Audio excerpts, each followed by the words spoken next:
ପ୍ରବୃତ୍ତିମୁଖୀ ଚଳନ ମୋତେ ଗୋଟେ ପଟେ ଭିଡ଼ି ନେଲା ବେଳେ ଠାକୁରଙ୍କ ପ୍ରତି ଅନନ୍ୟ ଭଲ ପାଇବା ଅନ୍ୟପଟେ ଜାବୁଡ଼ି ଧରିଛି। ଏହି ଅଗାଢ଼ ଭଲ ପାଇବାକୁ ବି ବୁଝିପାରେ ନାହିଁ ଏହା କିପରି ଭଲ ପାଇବା। ତାଙ୍କରି ଫଟୋ ସାମ୍ନାରେ କୁହେ ସବୁ ତୁମରି ଇଚ୍ଛା, ନେଇ ଚାଲ ମୋତେ ତୁମରି ମଙ୍ଗଳର ପଥେ। ଅଧମର ଆଉ କେହ ବା ସାହା ଭରସା।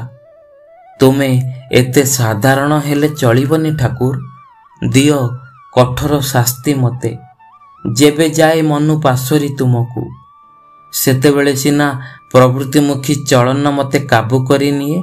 ଭୁଲି ଯାଇଛି ତୁମର ସେଇ ଅଲିଭା ବାଣୀକୁ, ଭୁଲି ଯାଇଛି ତୁମର ସେଇ ଶ୍ରୀମୁଖକୁ, ଭୁଲି ଯାଇଛି ତୁମର ସେଇ ନାମର ଶକ୍ତିକୁ।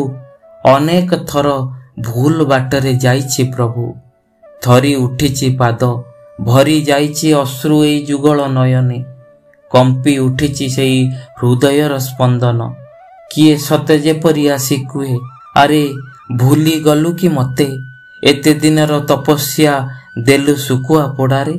ସତ୍ୟାନୁସରଣରେ ମୋର ଠାକୁର ତ କହିଥିଲେ ନା, ତୁମେ ଭକ୍ତି ରୂପକ ଜଳ ତ୍ୟାଗ କରି ଆସକ୍ତି ରୂପକ ବାଲି ଚଢ଼ାରେ ବହୁ ଦୂର ଯାଅ ନାହିଁ। ଦୁଃଖ ରୂପକ ସୂର୍ଯ୍ୟ ତାପରେ ବାଲି ଚଢ଼ା ଗରମ ହେଲେ ଫେରି ଆସିବା ମୁସ୍କିଲ ହେବ।